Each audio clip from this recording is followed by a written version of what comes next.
Repent, New York City! Jesus Christ is coming soon!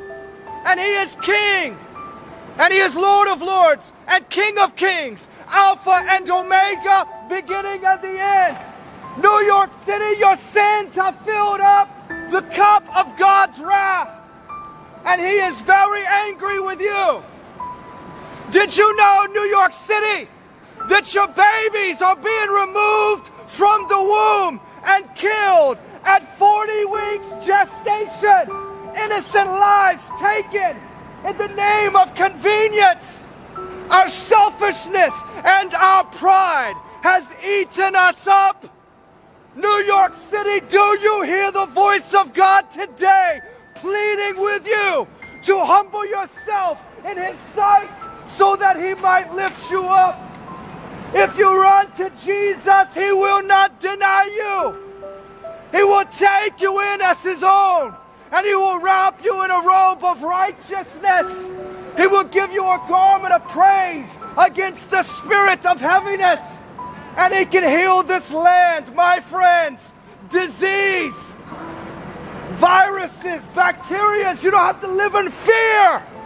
We're so afraid of dying, but your soul is eternal.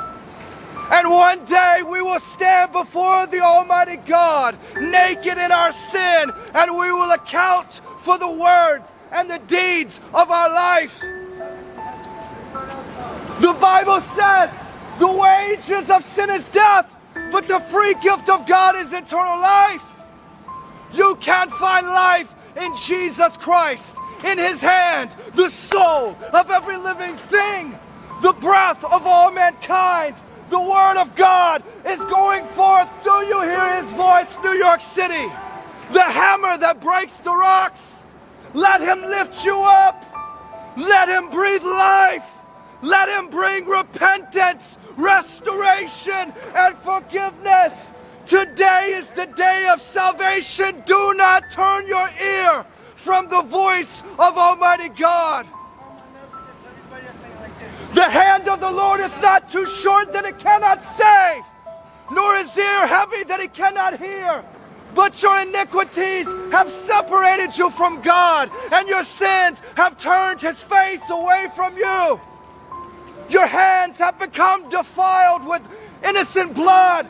Your fingers are covered in iniquity. Your mouth speaks lies, and your tongues utter and mutter all sorts of perversiveness. We are an ungodly nation. America, we must repent. New York City, now is the time. Humble yourself in the sight of God, and He will lift you up. Repent, New York City. Repent for your idolatry. Repent for your waywardness, your pride, vanity, love of money, materialism. We hear